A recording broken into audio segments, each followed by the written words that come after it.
suckers. Taxi. Okay, man, we're looking around. This is the 77 WABC minicast. Breaking news.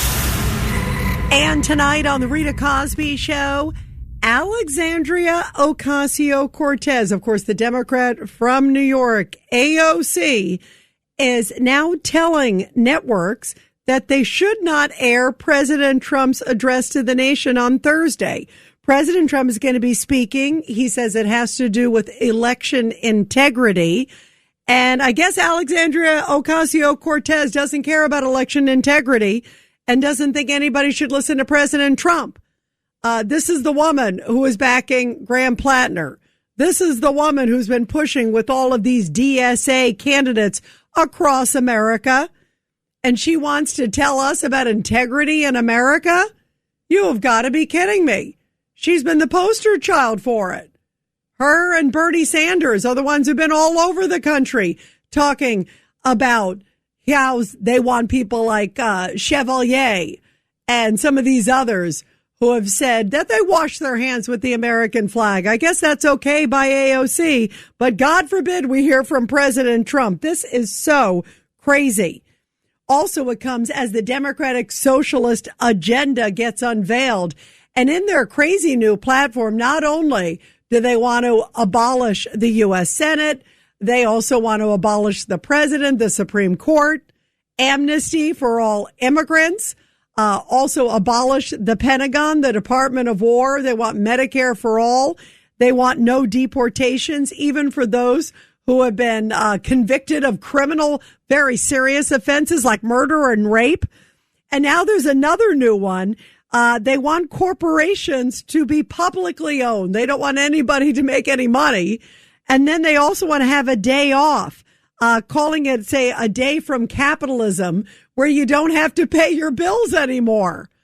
I mean, how could society function with these policies?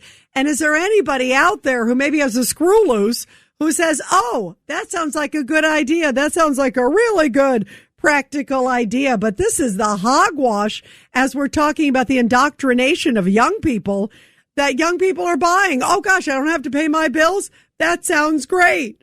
Oh, I get free buses. That sounds great. Obviously, in practice, this is insane. So here is Ari Fleischer, former White House press secretary, with his thoughts on the DSA platform. I've got news for the Democrats. They need to wake up and smell the coffee. The socialist arising in the United States is going to be the kiss of death for many Democrats throughout the country. They are not there to work with the Democrats. They are there to take over from the Democrats. And it's about time the Democrats stood up to the growing socialist movement and stood up for principles, Sean, like you just walked through, things they should object to, that once made them a great party that was competitive. This is terrible for the Democrats. And here is Texas Congressman Brandon Gill, who says he has his doubts of the loyalty of the members of the DSA. That's Democrats saying, Democratic Socialists saying that they believe that the United States was built on a platform of rape and genocide. That's them saying that they believe that they should fundamentally tear apart our country to rebuild it in a communist image. That's coming from their own words, and I think that most Americans recognize that nobody can be trusted to govern our country in its best interests if you don't love the country to begin with. If you fundamentally hate who America is, who the American people are, and the principles that built this country, you have no business running its government, and you're obviously not going to run it for the benefit of the American people. So this is going to rip apart the Democrat Party, but this is who they are, and I think that's the biggest thing to remember now. This is not a fringe group anymore. This is who the Democrat Party is. And if you want homeless people all over the place, and you want people to not have prisons, and you want no police or police with guns, welcome to the Democratic Socialists of America's view of America. I mean, that's like crazy. It is totally crazy. One of the big stories that a lot of people are talking about around the country, I don't know how many of you have come to visit fabulous New York, which is going down fast because Mamdani is driven out just in the last year from Millionaires. $11 billion is the estimate of worth that he has driven out of New York City. I guess that's a record, how much he is driving out. And it looks like he's going to drive him out even more. The USS Intrepid, which is a great ship. I've done a number of events there on the USS Intrepid. And it's a big aircraft carrier. It's docked on the West Side Highway in Midtown Manhattan. And tourists come all the time there. Veterans go all the time there. You see it often during Fleet Week and a whole bunch of other stuff, right? So now there has been set up right near the Intrepid, right near the beautiful Intrepid, and obviously a beacon of U.S. military might and history, 12 blocks long in New York City. That's long. 12 city blocks long of a homeless encampment. And apparently there's prostitution flourishing there, drugs. And today we just got an update that actually they're getting electricity. How are you getting electricity to a homeless encampment? Why is that happening? And who's providing the electricity? Why don't they just try to get them off the streets? Because nobody wants to see 12 blocks long of homeless people right by a U.S. aircraft carrier or on any street in America. That's a disgrace.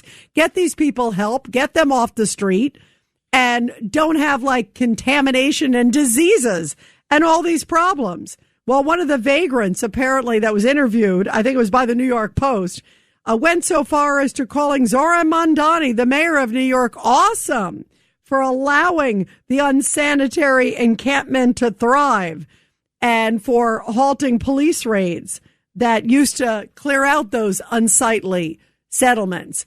And apparently, Zohran Mamdani, there are reports, is essentially telling police to stand down. Do not fix them. That's not a good thing. That's not a nice thing to do to these people.